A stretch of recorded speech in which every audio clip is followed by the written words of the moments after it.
it all is about controlling those emotions and that adrenaline, you know, because it's like you've got to stay composed, you know, those critical seconds of do I pull the trigger, do I not pull the trigger, am I shifting or moving, you know, am I staying composed, am I going to do something that's aggressive, or are you going to flank or do something else? I mean, just fires me up because it's just like, you know, that's it. That's what you do it for. The information in this podcast is for entertainment and educational purposes. Our informational content cannot address all dangerous situations and cannot guarantee your survival or prevent injuries when the unexpected happens. The decision to carry a firearm, either for recreation or for personal defense, carries the risk and potential for injury and/or death. Therefore, it is advised that you seek out and acquire proper training before using a firearm or any firearm-related product.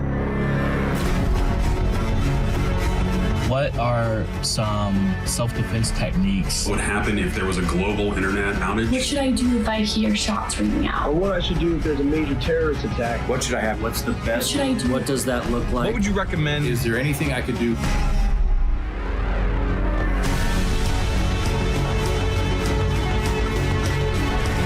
All right, guys, we got a good topic today. Welcome back to Dangerous Questions, an Ironclad original. Firearms, accessories. What are we carrying? What are we putting on our guns? These are subjects that I really enjoy, and I've spent a lot of time thinking about them. So hopefully these questions that you guys have sent in, we can cut down some of the guesswork and get right to the meat of what I carry, why I would suggest carrying specific things, and you guys will learn a little bit. Let's get into it. All right, guys, next question is a live caller, and we get to hear from somebody from Mountain Tough. All right, Dustin, welcome to Dangerous Questions, man. I can already tell you guys are already squared away and on point back there. That studio looks awesome. I appreciate you stepping up and wanting to come on. Obviously, the subject of this episode is firearms. You know, firearms are something that, you know, we're integrating into our lifestyle. So, you know, before you start asking, I'm curious, how much firearms experience do you have? So I have a moderate amount of experience. You know, my main focus out here in Montana is a backcountry hunter. We spend a tremendous amount of time in the mountains hunting, you know, elk, deer, bear. So a lot of rifle experience and then minimal handgun experience. But a huge thing that is going on in Montana is we are all building out handguns for grizzly protection. You know, we have a lot of grizzly encounters. We're bumping into bears all the time when we're archery hunting. So we're building out a lot of 10 millimeters for that. And then, of course, our EDCs as well. Yeah, that's awesome to hear. And again, you know, if you guys that are watching, you know, you've heard me, you guys have sponsored, you know, Mountain Tough has an app. These guys are doing some awesome stuff. You've got a lot of relationships. A lot of people that I know work with you guys as well. So it's just awesome to have you on here. But you guys are up to some great stuff. You guys are killing it with the app as well. You said Montana, and right away I was like, okay, well, clearly you have already a base level of knowledge when it comes to firearms. And I think that would be pretty average for guys that are hunting. You know, that's a lot of long range stuff. But when you start talking about that combative space, things change a little bit. And that's really where I poured myself into. You know, I'm sure I could learn from you back there in the country with longer distance stuff, and especially with the grizzly threat. It's like, this is a real growing thing. And so if you know it's a possibility, why not prepare for it? So with that being said, what questions do you have specifically when it comes to firearms and accessories or pistols? Yeah, my big question was, you know, as you're building out a grizzly gun or when you're building out an EDC, if you're putting together, you know, like a Glock 19 or a P365 or a Staccato, after you have that holster situation figured out, and you're kind of moderating your budget, what's your next go-to accessory? Do you go, you know, right to the light, or do you go to the red dot? What is kind of that must-have accessory you need to have on that firearm as quickly as possible once that budget allows? Yeah, I think that's a great question that a lot of people can relate to, you know, and the easiest thing for me to say would be, you know, the level of experience that somebody has, right? You could tell somebody to get a light, but if they don't really have any experience applying that light, are they really going to implement it the way it's meant to be used? Also, the red dot's like a super, not to say that it's cheap, you know, and you have to prioritize your budget. But if somebody goes and buys a red dot and think that that's going to be the end all be all, it takes a significant amount of training and repetition to get to the point where you're proficient. You know, if anything, the red dot, it highlights where we're not proficient, getting our consistency, getting our grip down, our sight alignment, and all those things. Personally, I feel, especially if you're connecting it with grizzly, nighttime, manipulation, I'm going to want to see what's going on. Now, I will back that up with saying probably about 95% of the scenarios that I could ever find myself into, there's some type of ambient light. If I can't see them, they more than likely cannot see me. Now, the difference between a grizzly, now we're talking about contrast here. You're talking about at night, increased senses. If I'm having to go up against a grizzly, I'm going to go ahead and factor in the fact that he can feel his way around at night and know what's going on. So even if it's pitch black, zero lume, that's an area where I want to know what's going on at night, and I'm going to need to see what I'm shooting at. Even if it's listening to something or an immediate need, because that 5% that is dark enough to need a light, it's like when you need it, you really need it, and you need to apply it immediately. So I would say a light is one of those things where it's like if you can integrate that with your everyday carry or with a defensive pistol. For instance, home invasions. I just did an episode about home invasions. If I can have a light on my gun, absolutely must have a light on your gun. If you just don't have the budget to do that, it should be next, because I can't really think of anything else that's going to enhance your capability in those pitch black scenarios. You could hear somebody tussling around with your wife and not really knowing what's going on, come around the corner and need that burst of light to figure out where your position needs to be or what you need to do to mitigate that. So I would say a light would be good. The red dot is one of those subjective things where, do you have the capability and the training to do it? If you do and you know how to deploy a red light, great. But I never had a red dot without knowing that I had a backup sight. My primaries, I always need to know that my irons are there, and then I'm going to throw the red dot on. Why? Well, the screen can break, the battery can die, the thing can fly off and get ripped off in a super dynamic scenario. These are all variables that I've seen happen. So it's like knowing those irons are there are like my go-to hard anchored for sure, defensive and combative anchors. So for me, a red dot's kind of a nice to have, and it's not something that I'm going to go and say that I need a red dot to be able to deploy. Hopefully that answers that question a little bit, and you can apply that. And when you're thinking about a grizzly gun, I'm assuming that you're thinking about, hey, this could happen, camping, traveling, hunting, boom, that threat's there. What do I do about it? For sure. Yeah, it's super helpful going with that light. And a lot of these encounters are going to happen at nighttime in the dark, coming out of a tent, stuff like that. So I think I love that in the way that you can take that light from one pistol to the next pistol. A little different from the red dot where it's screwed on, but a light, you can just go from gun to gun to gun. So that's super, super helpful. Yeah. And the other thing too about the light is train with it. Just like all of your other items that you used for repetition, and I'm sure you've sharpened your skills to be able to go hunt, get deep in the woods, navigate, whatever that may be. It's the same thing with the light. Make sure that you're getting reps in. If your followers and the guys that are following you for the principles that you guys are putting out, especially being physically prepared and mentally prepared, if you're going to be in a tent or you're going to be in a situation camping or off the grid, make sure you know where you're accessing that. When you talk about a 10 millimeter or something that's a little bit bigger, are you carrying that? Not typically when you're hiking, right? You're not impeding that hip mobility to go up, to go down. You're typically putting that in either off body or close to off body. So if that's the case, make sure, I would say that that's probably holster, great, but how are you actually getting access to that holster as well? Good retention, great illumination. Well, now how are you actually getting that thing out and drawn? Hey, this is an immediate need. I was sleeping, I'm in my tent, that thing's scratching at the opening of my tent. How am I gonna grab, reference, deploy, open, present, and be able to do it effectively?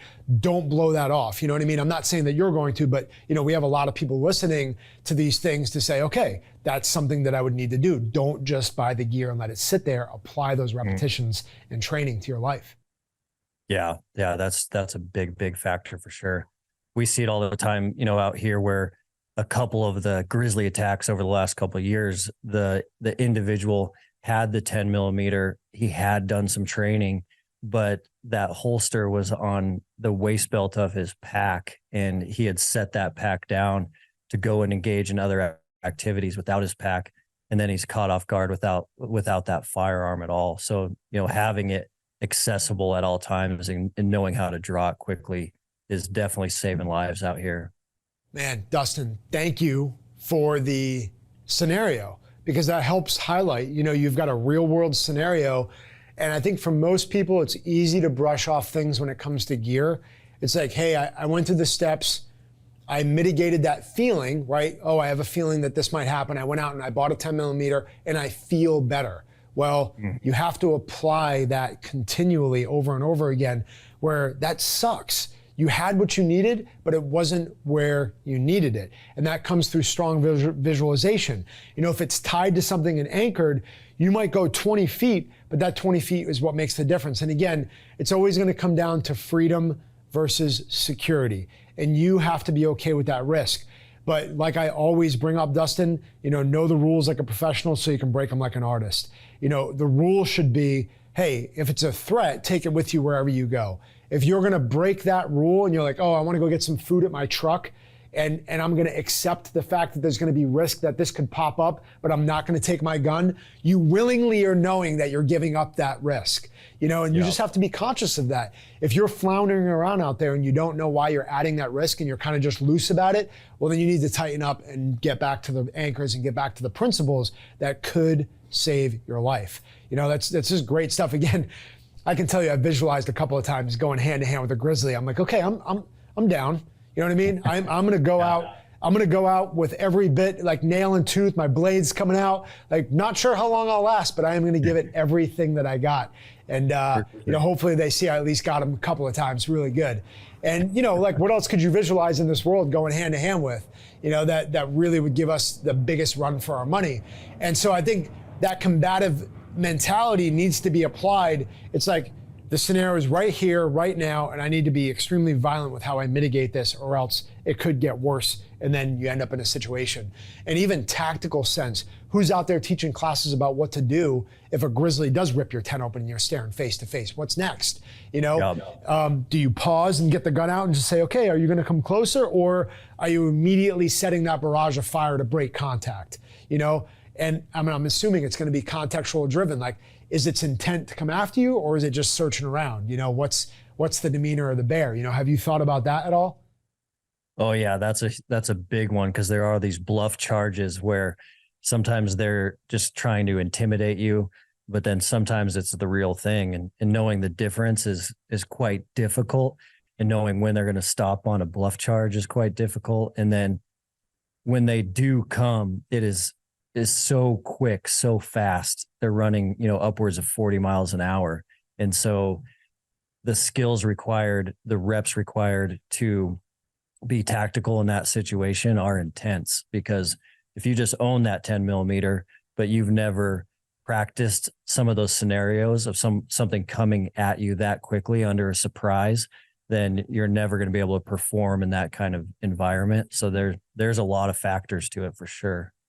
Yeah, there's a drill we do where you're hooded, you're in a high gear suit, and essentially it's our version of the 21 foot rule. Because I don't know if you've ever heard of that before, where a guy will pull out a blade and basically see how close he can get to you. But the goal is to have somebody charge you. You don't know what they're gonna have in their hand or what they're gonna do. They're charging you as fast as you can. And our whole goal is to be able to pull that firearm and take an accurate shot right between the eyes within that 21 feet. And if you're calm and focused and you present and you draw cleanly, it is like no big deal.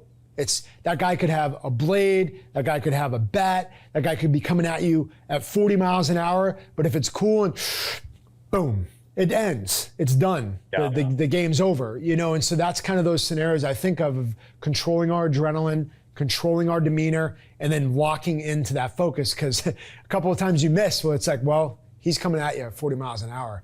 That demeanor of what they do with a bluff charge, are you able to tell? Do you have enough experience to be like, I can tell what that is?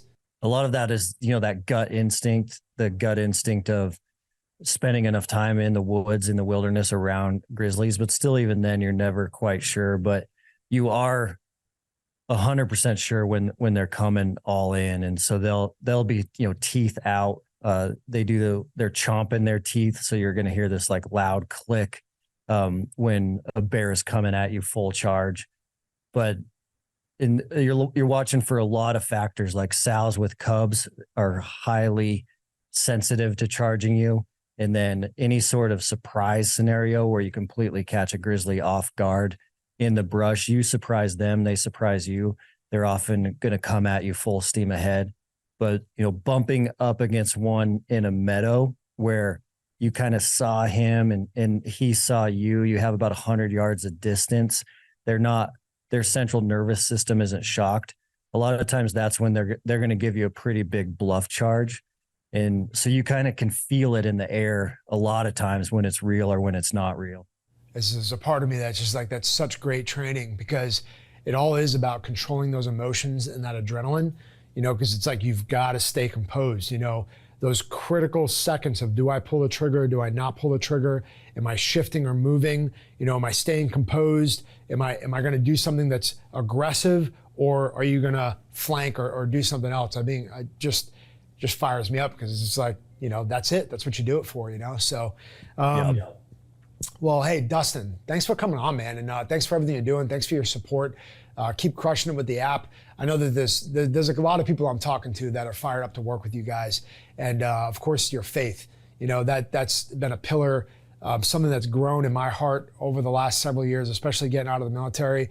So all I can say is, God bless you, and keep leaning on your faith. I think that's why a lot of people are seeing, them being put in positions like you are, to continue to lead, continue to set the example. These are great questions. I ended up asking you a couple of dangerous questions, but keep up the fight, man, and God be with you. Likewise, man. Appreciate you. Appreciate everything you're doing to make people always ready for any scenario. And God bless you as well. Thanks a lot, Dustin. Appreciate you having on, man. Looking forward to talking to you soon. Thanks, man. Peace. That was awesome having Dustin on. And obviously, my brain went to hunting deep in the woods, something that, I enjoy doing and want to do more of. So there's a lot of questions I was like, I want to get into him. But the grizzly aspect as well is like, what better scenario could I imagine in? The toughest scenario possible is fighting a grizzly bear. If I prepare for that, I might be able to handle one in the street pretty well. And being realistic about that. Again, this is why guys are arming themselves with things like 10 millimeters. So if that scenario does unfold, they can protect themselves and they can protect their family while being out in the wilderness and being on an adventure.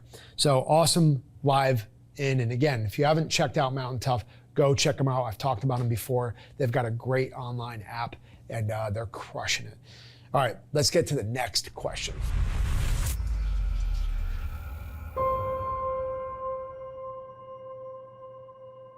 All right, guys, this segment of Dangerous Questions is also brought to you by Mountain Tough. Mountain Tough Plus is the fitness app that's trusted by the dedicated. Who's the dedicated?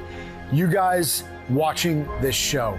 We care about our ability to become assets and to be able to handle these situations, these scenarios. We're asking these questions for a reason. This is a fitness app that gives you no excuses and sets a level of fitness mindset that you guys can take with you everywhere. Mountain Tough is an all-access subscription platform.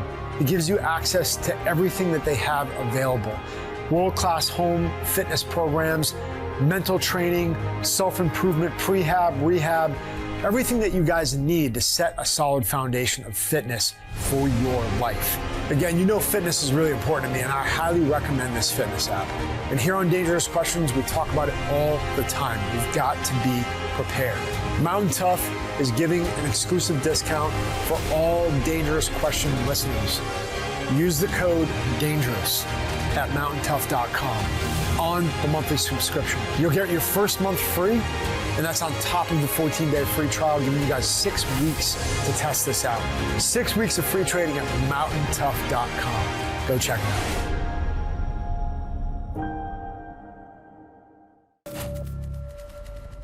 Hey Dom, can you show us what you keep in your bag, primary and secondary, please? Okay, so thank you for asking. And here's the thing. If I did a full breakout of this, it would take a bit of time. So seeing as how this is a firearm-centric episode, I want to focus on that primary, secondary, and I will even tell you, beyond this, I have an AR and a setup, in my vehicle, especially when I'm going state to state. So primary, secondary, tertiary. So primary, I have a SIG 365 on me. I have my blade on me. I have a Crusader blade, an extra mag, my tourniquet, my rosary. These are things that I have. But the 365, the SIG 365, has been a go-to platform for a long time now. And they've done so well with coming out different variations, even from smaller frames, smaller grips, all the way up into the macro, where you have like a working platform. You have a really, really compact working platform. So utilizing that as my everyday carry, that's what's on me 98% of the time. And then if I'm moving on to a secondary, it's like, well, what is the need of that? And in the last episode, we talked about those pistol caliber carbines. And in my bag now, thanks to Snake Staff Systems and the Flux 365 Raider, this is what I'm carrying in my bag, because this thing, they designed it so well. But this has its own holster system. And I actually just put this together not too long ago. So I was able to take a 365 macro and be able to put this into this platform where now I have all of these elements of being able to have a little bit of a brace. I have my red dot, I've got a longer barrel, I've got extra ammo, and I've got something to create stability in this platform. I'm just so stoked that this thing gives you all of that in the package that it does. How tight this thing is. They've thought through this extremely well. Just from the standpoint of being able to fold this up, you can still use it even in this configuration. So if I had to pull it out immediately, or I didn't want that out for whatever reason, but this allows me another platform to go to. Again, what if I was in a situation where I'm in the vehicle with my family, I've got this bag in between my legs, and something happens on the highway? Well, this is a really easy thing to say. Hey, babe, here you go. You and the kids, make sure you pay attention to what's going on, watch my back, and I'm gonna go outside of the vehicle and go take care of what's going on, or at least pay attention to what's going on the right side of the vehicle.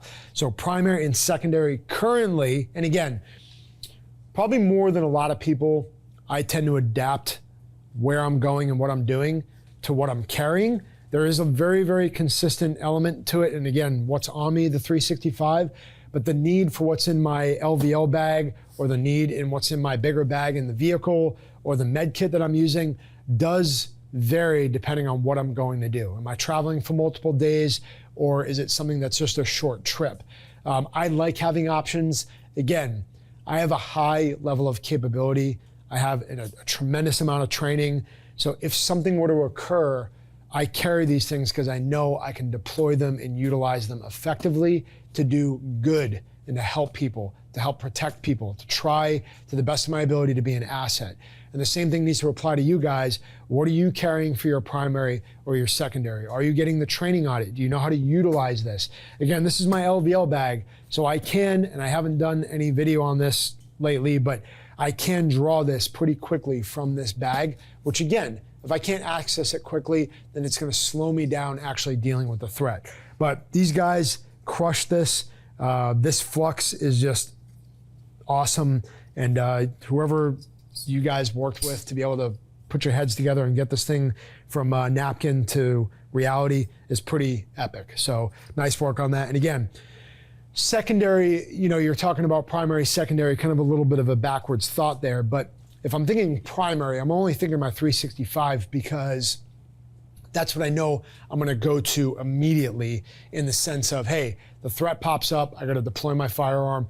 Secondary, really thinking primarily that I have to fight back to my vehicle, well then now that becomes my primary. I escalate my platform to something bigger, better, more stable, with more capacity and capability. So just think of it that way, how you're setting yourself up and what you're doing and why, and how you're applying it to your life. Again, I could geek out with everything else in here. Medical stuff is a primary thing in my bag as well. You've heard me talk about it before, but I just wanted to point to two things that I have on me today and what I have in my vehicle. All right, so we're gonna put that away. Zip this up so it's prepped. Okay, so we are gonna get to the next question. And again, focusing on firearms. This episode is brought to you by Aimpoint, a name that I'm very familiar with, especially coming up in the teams, running a lot of their gear on our guns that are smaller packages and set up differently. You guys have been asking me a lot about red dots, and these guys are staying on the cutting edge of technology and making sure that guys out there in the field get some of the best stuff out there. Go check them out. The link is down below. They have a special promo for dangerous questions, and like I said, they're setting a standard. Go check them out.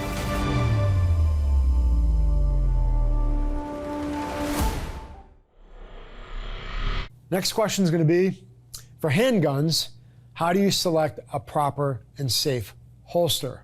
Okay, so handguns in general, there's an infinite amount of platforms, both previously, now, and then the ones that are going to be developed. So holsters throughout the last 10 to 20 years have made huge leaps in capabilities, huge leaps in design, and we're seeing some really ingenious stuff out there.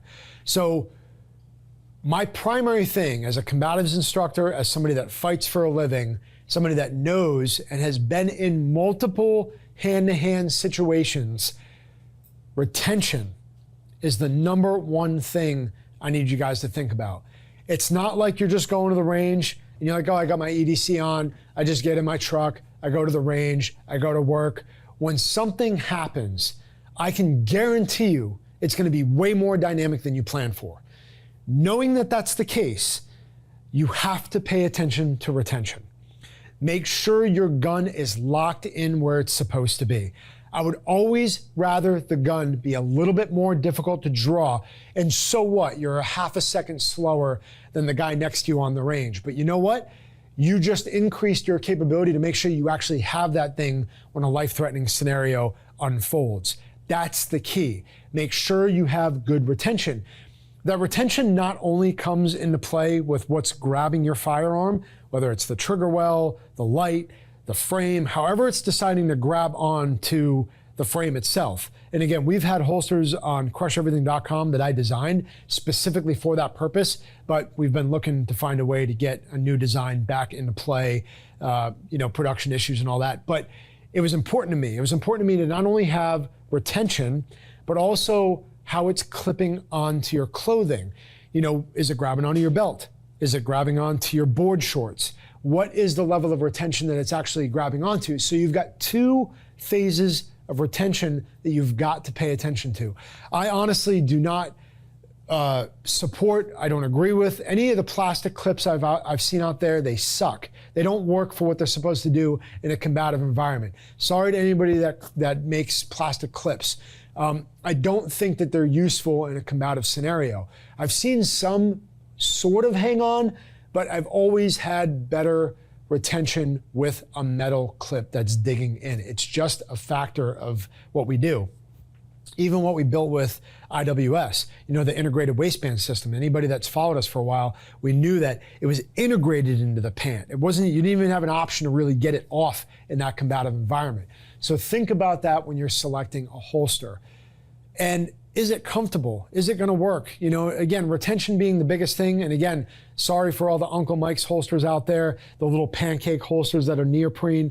Can those things, get rid of them. They're not worth it. If your gun does not stay in the holster, if you hang upside down or bounce around upside down from a pull-up bar, get rid of it now. Don't wait until that situation happens and your gun's bouncing away from you in a life-threatening scenario and you're like, oh, there's my gun, bouncing on the concrete, doing flips, and now it's being used against me. We don't want that to happen. So think about that from a standpoint of retention. That's the primary thing, guys, is just thinking about that. The capabilities that you have, red dot, light, all those accessories that you have on your gun, find a reputable holster maker. Make sure that it's got a high level of retention both on your clothing for what you wear on a daily basis. Make sure it's comfortable and make sure it keeps your gun where it's supposed to be when you need it. I could go into more details of that, but hopefully at some point we release another iteration of what we're doing, because it is important to me. It is a lifestyle. Anytime I have the opportunity to, I'm always going to be carrying a firearm to protect myself, my family, or those in need. So great question. Apply it and make sure you do it. The other thing that I'll say is when I watch people on the range all the time, I'll get people all the time that say, oh yeah, I know I need to go buy a holster. I tell them to write it down. I'm actually going to start making people buy these things before they even leave the range, because we get really excited, we know what we need to fix, and then we don't actually apply it to our life. It's like all the people out there doing AARs, after action reports, but never doing anything to implement them. If you're identifying right now that you know your holster doesn't have that level of retention, don't let this video end without going to buy a new holster. Please, for the sake of you being a good citizen and doing the right thing, just go do it. Hit pause, go buy a good holster with retention. And again, it's not super easy to do online either, because you might need to actually feel this holster in person and know that it's going to be right for you and work for your clothing.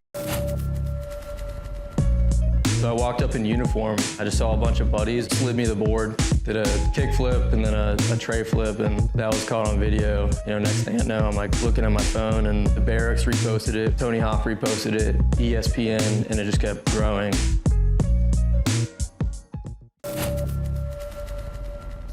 Let's move to the final question for this episode about firearms, and that is, what is the best accessory for a pistol? Okay, during the live call with Dustin from Mountain Tough, we actually got to cover down on a lot of what a good accessory would be. I mean, talk about a great scenario. Hey, I'm worried about getting attacked by a grizzly bear. Sweet, okay, we're gonna take this seriously, right? Everything that I did in the military, I did as if my life depended on it, because it did. And not only me, I had to protect the guys next to me to make sure that their lives were protected and we were doing the best we can. So when you think about the best accessory for pistol, go in order of priority. Yes, a holster needs to have great retention. We just talked about that. Do you have good sights? Is it a reliable pistol? Do you have a light? If you need it, you're really, really gonna need it. Make sure you're feeding good ammo in your gun. Don't just expect to go use range ammo. Make sure you're using reputable, high quality, premium ammo. And what are you using it for? Is it for self-defense? Well, look into that. Are you using the right ammo for what you expect the gun to do? Those are some basic accessories that you should have. I mean, really everybody should cover down on those pillars and buy the right stuff, guys.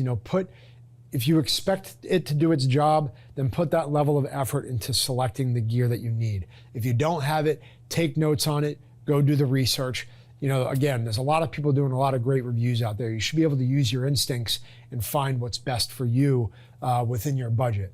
So these are all great firearms questions, something I've spent a long time thinking about, and I really hope that you guys are getting something out of these to apply them to your everyday carry life and just, home defense in general. All these principles still apply. All right, favorite part, as always, getting to the scenario breakdowns. We've got a couple of good ones with robbery and just a couple of, scenarios out in town that I think are gonna add some good value. So let's play the first one. All right, this guy is holding up this place. I'm gonna talk about what happens here because I think there's a great point. But this can happen anywhere. I mean, these guys are in a waiting room. Guy pops in randomly, and now everybody's like, whoa, what's going on? He's got a mask on, he's demanding things. This is where it gets sketchy, right here. And I'll go back and break this down, but he uses his other hand with the gun in it. Watch this. He starts to try to take it off. Ooh, the gun's pointing out of his chest the whole time. Man, I do not like the fact that, that gun is aiming at you. That laser is pointed at you the entire time. That's not where any of us want to be, right? And so he's over here trying to do manipulations, and we know that anytime we try to do something else, we can get, there's higher risk there. So these guys take action. They charge this guy. They secure the gun. Great. It's not completely secure, swinging around all over the place. This guy holds on to it, goes out to get his buddies, while these guys are still toiling around. Again, one or two dudes that really know BJJ or know how to manipulate somebody else, they're gonna be able to put this guy in a controlled position immediately, right? Doesn't take this many guys to put somebody right where they need to be. So again, a matter of getting training, getting the right training and applying it appropriately. The best part of where it shifted was that they secured the firearm. That doesn't mean he doesn't have something else on him. What if he has another revolver in his pocket or another blade or a screwdriver? You still want to be paying attention to the hands. That's a principle that I talk about in all my combative scenarios. Okay, now it just goes back and forth. These guys are poking at him, beating him up, roughing him up. I mean, is it effective or not? I don't really know. We kind of lost the value at this point of the fight. I think the label of this is that, robbery gone wrong. But ultimately, this robbery is a quick, grab from anybody that can get. He's just looking for quick things real fast. He's obviously desperate to try to have to go to this level. He points that gun at this guy multiple times as if he's going to pull the trigger. All right, let's go back to this first interaction here. This is what I want to focus on. This guy comes into the room, pause right here. This guy comes into the room with a gun, okay? So everybody's awareness is popping up like, okay, this just got real really quick. Now, as the first person that he's interacting with, you have an opportunity here to kind of set a tone. One thing this guy does, because his head's not really on a swivel, is that as soon as the gun comes out and he presses him, he pulls his phone away. So he has his phone out and he's kind of like, hey, give me your phone, or whatever the language or verbiage was there. And he's like, I'm not gonna give you my stuff. Well, what does that cause him to do? He's like, well, I came here to take something from you. I'm not gonna leave without it. And so now he has to press and increase his level of violence, which was really, in my opinion, unnecessary to get him to another level. Instead of keeping him kind of calm and relaxed, almost, I say calm and relaxed, of course his adrenaline's dumping, but he's in there like thinking maybe this gun will be the bully factor. Maybe I can be like, hey, give me your phone, and everyone's gonna be like, okay, here's all my stuff. But because he retracted, it caused him in that adrenaline dump to level up his aggressiveness, and then he kind of stayed there. So what happened is when he reacted that way, whether you see that stuff or not, he kind of set the tone and got the vibe right off the bat. So now he's in a reluctancy type of mindset where he's like, oh, maybe everybody's gonna try to keep their stuff and I need to press everybody a little bit harder. No, I said, give me your stuff. Well, that just increased intensity, his finger on the trigger, he's continually pointing at him, and it's just not where I want to be, as opposed to like, dude, no problem, man. You give me the gun's in my face. Here you go. Here's whatever you need. Here's my watch. I certainly don't want that guy helping me take my watch off, which he felt like he needed to do. And he exposed him to the barrel of that gun way longer than I want to be in front of anybody's gun. We do weapon takeaways from the seated position like this deliberately. And again, these are the scenarios that, hopefully none of us ever have to be in, but the back of my shirt says, if it's gonna happen in my day, let it happen in my day, right? If violence is gonna come, let it happen in my day so my child doesn't have to deal with that. So my child experiences peace. And ultimately that's exactly what we're seeing here is like, if this happens in the world or in this block right now, let it happen right here so that I have the capabilities to be able to handle this situation. And if you think that's gonna be you're the guy or girl that should be in the gym training and preparing for these scenarios, because this is not uncommon. This is something that's happening every day all over the place.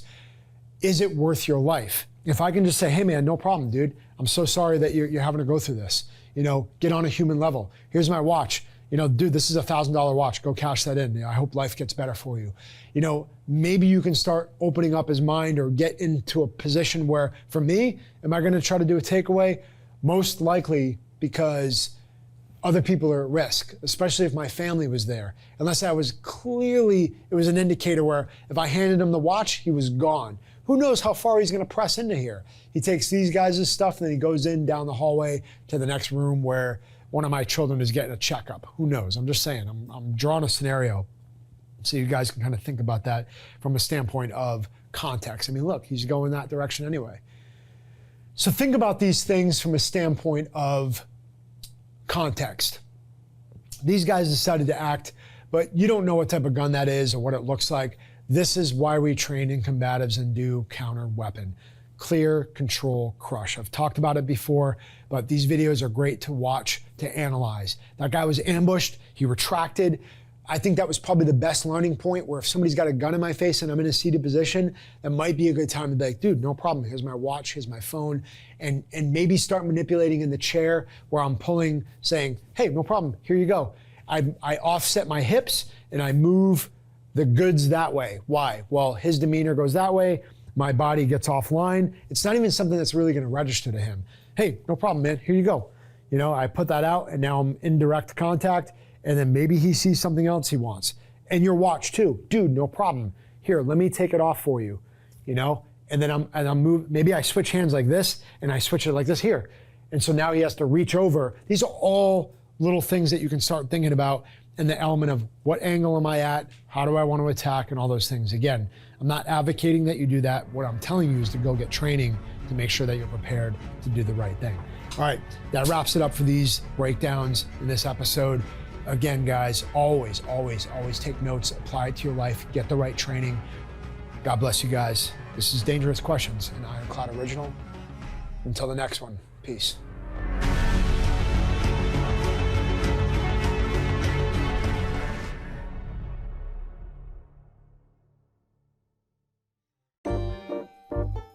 Started skating when I was about 5 years old. When I first was in the academy for the police department, I always kind of like envisioned myself bridging the gap between skateboarders and policing. I wasn't quite sure how I was going to do it yet without even actually trying. It was like 3 or 4 months later, I just saw a bunch of buddies, old buddies, over near the Raven at the ocean front. So I walked up in uniform. My buddy recognized me, obviously, and he, just slid me the board. Nobody else knew I skated at the time. Did a kick flip and then a tray flip, and that was caught on video, and then it kind of exploded from there. Next thing I know, I'm like looking at my phone, and the Barracks reposted it, which was huge. I always watched the Barracks as a kid. Tony Hawk reposted it, ESPN, and it just kept growing. My earliest memory of skateboarding was my dad skateboarding out in front of a parking lot, and me just, sitting and watching him. Unfortunately, he wasn't really in my life much, so I didn't have much guidance as a kid, and skateboarding kind of replaced that. It was almost like that second family. I didn't have anybody to teach me to like go hunting or fishing or throw a ball. It was more so like I just grabbed my board, met up with my buddies, and that's all we did day in and day out. We'd skate 2-3 hours in the morning before our summer school bus picked us up. Inside summer school, all we'd do is write down tricks and ideas and spots we wanted to hit and film. When I first started doing this and doing community events and skateboarding in the police department, a lot of people think I'm, bridging the gap for, skateboarders and police officers, for skateboarders to understand that cops aren't all bad and hate skateboarders, but in reality, I think I'm more so changing the perspective of actual police officers and showing them that, skateboarders are just athletes, normal people. And just to kind of get that, like, skateboarding is a crime mentality out of the way. I'm Ryan Christian. People know me as Officer Borman with Virginia Beach Police Department.